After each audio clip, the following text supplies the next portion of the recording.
Lydia mengikuti apa yang dikatakan gurunya. Ia membuat lagi satu lukisan terbaiknya dengan menggunakan segala teknik dan keterampilan yang telah ia pelajari selama ini. Ia menaruhnya di aula sekolah dan meninggalkan catatan sesuai dengan apa yang dikatakan gurunya.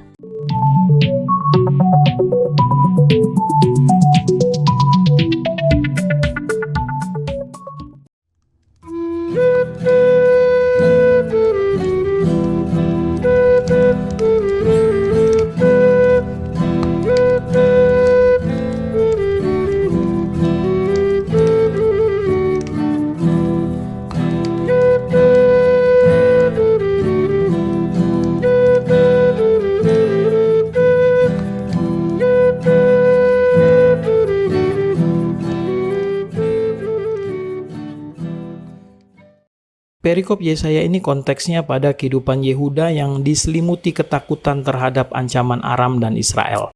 Ahaz mengambil keputusan yang fatal, minta pertolongan kepada Asyur dan bukannya kepada Tuhan. Yehuda adalah bangsa yang berjalan dalam kegelapan karena dipimpin oleh raja yang tidak takut Tuhan. Allah menjanjikan Mesias, ia akan membawa pengharapan bagi umatnya. Kedatangannya membuka babak baru dalam hidup manusia. Manusia yang dikuasai kegelapan dosa kini melihat terang yang besar yang mengenyahkan kegelapan. Kedatangannya mengubah kedukaan yang mencekam menjadi sukacita besar. Ia membuat manusia lepas dari belenggu dosa yang menindas dan memberikan damai sejahtera yang mampu mengenyahkan perang dan perseteruan.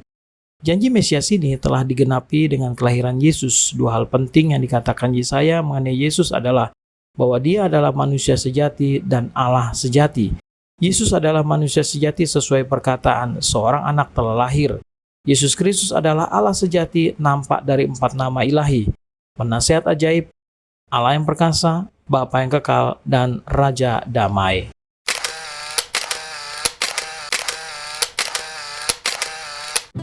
Menunjuk kesalahan orang lain. Di sebuah sekolah seni, ada seorang murid bernama Lydia yang belajar melukis dengan sangat rajin. Suatu hari, Lydia ingin mengetahui tentang tingkat kemampuan melukisnya. Ia melukis satu lukisan, lalu menaruhnya di aula sekolah dengan sebuah catatan kecil di sampingnya, berbunyi, "Jika Anda menemukan kesalahan dalam lukisan ini, silahkan lingkari dengan cat hitam." Keesokan harinya, Lydia melihat lukisannya di aula telah penuh dengan lingkaran berwarna hitam. Ia kembali belajar dengan giat, dan setelah beberapa waktu, ia melakukan hal yang sama. Ia menaruh lukisannya dengan catatan kecil yang sama. Namun keesokan harinya, lagi-lagi ia menemukan banyak lingkaran hitam di atas lukisannya. Dia menjadi sangat sedih. Di kelas, gurunya melihat bahwa Lydia tampak sedih.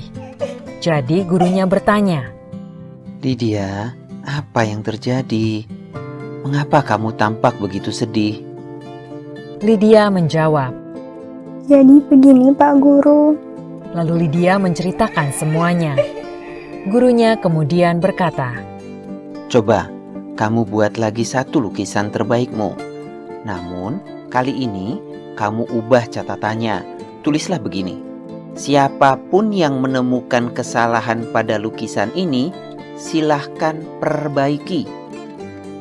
Lydia mengikuti apa yang dikatakan gurunya. Ia membuat lagi satu lukisan terbaiknya dengan menggunakan segala teknik dan keterampilan yang telah ia pelajari selama ini. Ia menaruhnya di aula sekolah dan meninggalkan catatan sesuai dengan apa yang dikatakan gurunya. Keesokan harinya, ia menemukan bahwa lukisannya utuh seperti sedia kala, tidak ada perubahan sedikit pun. Dia merasa senang. Ia kemudian mendatangi gurunya dan bertanya, "Pak Guru, sepertinya tidak ada perubahan khusus dalam teknik melukis saya. Namun, mengapa kali ini tidak ada yang menemukan kesalahan dalam lukisan tersebut?" Sambil tersenyum, gurunya menjawab, "Lydia, dengarkan baik-baik. Adalah mudah bagi seseorang untuk menemukan kesalahan orang lain. Namun, sulit bagi seseorang untuk mengoreksi suatu kesalahan." Sebaik apapun yang Anda lakukan, seberapa besar usaha yang Anda curahkan, akan selalu ada komentar yang negatif. Belum tentu hal itu terjadi karena ada sesuatu yang buruk.